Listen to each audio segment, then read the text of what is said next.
Hello viewers, నమస్తే.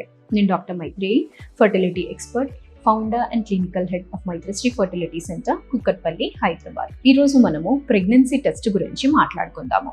Pregnancy test అనేది జనరల్గా ఎప్పుడు చేసుకోవాలి, ఎలా చేసుకోవాలి, ఈ విషయాల గురించి మనం తెలుసుకుందాము. సో చాలామందికి ఏం డౌట్ ఉంటుంది అంటే, పీరియడ్ అనేది మాకు ఫస్ట్కి వచ్చింది, ఈరోజు సెకండ్, జస్ట్ 1 డేనే దాటింది, అలాంటప్పుడు ప్రెగ్నెన్సీ టెస్ట్ చేసుకుంటే తెలుస్తుందా లేదా అనేది ఫస్ట్ క్వశ్చన్. సో జనరల్గా ప్రెగ్నెన్సీ అనేది అంటే రెగ్యులర్ సైకిల్స్ అనేది మీకు ఉన్నప్పుడు ఈవెన్ 1 డే స్కిప్ అయినా కానీ ప్రెగ్నెన్సీ టెస్ట్లో తెలిసే అవకాశం అనేది ఉంటుంది.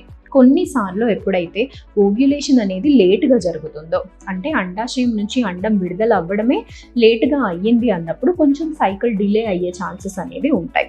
అలాంటప్పుడు మాత్రము 1 డే తర్వాత చేసుకున్నప్పుడు మీకు నెగిటివ్ వచ్చే ఛాన్సెస్ అనేవి ఉంటాయి. అంటే టెక్నికల్గా బాడీలో ప్రెగ్నెన్సీ అనేది లేదు, బట్ లేట్ ఓవ్యులేషన్ వల్ల డేట్ అనేది డిలే అయ్యింది. సో సేఫెస్ట్ మీకు కరెక్ట్ రిజల్ట్ అనేది రావాలి అంటే ఎప్పుడు చేసుకోవచ్చు అంటే, ఎర్లియస్ట్ ఇస్ డేట్ స్కిప్ అయినప్పుడు. బట్ యాక్యురేట్ రిజల్ట్ అనేది రావాలి అంటే మాత్రము డేట్ స్కిప్ అయిన తర్వాత అట్లీస్ట్ ఒక 5 డేస్ తర్వాత అన్నట్టుగా చూసుకుంటే కరెక్ట్ రిజల్ట్ అనేది వస్తుంది. మనకి లేట్ ఓవ్యులేషన్ అయినా కానీ ఇలాంటి టైంలో 5 డేస్ అనేది ఆగుతున్నారు కాబట్టి మీకు యాక్యురేట్ రిజల్ట్ అనేది వస్తుంది. సో మీకు ప్రెగ్నెన్సీ టెస్ట్ అనేది డేట్ స్కిప్ అయ్యాక ఒక వారం రోజులైనా కానీ, లేదంటే మినిమం ఒక 5 డేస్ అయినా కానీ ఆగి చేసుకుంటే యాక్యురేట్ రిజల్ట్ అనేది వస్తుంది.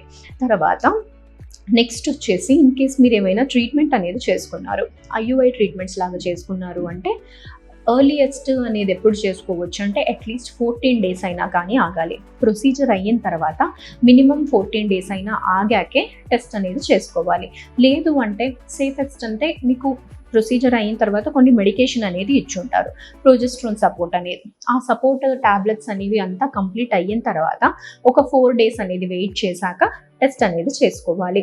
లేదు ఎర్లీగా చేసుకోవాలంటే మినిమం 14 డేస్ అయినా కానీ వెయిట్ చేయాలి.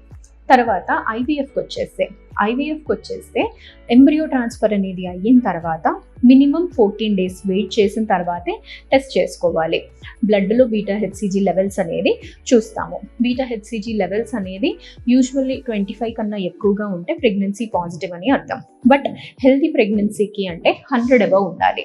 100 అబవ్ ఉన్నప్పుడు మీకు ఈ ప్రెగ్నెన్సీ అనేది కరెక్ట్గా పాజిటివ్ అని. తర్వాత మళ్ళీ రిపీట్ చేసినప్పుడు ఏ విధంగా రేజ్ అవుతున్నాయి అనేది చూసుకోవాలి.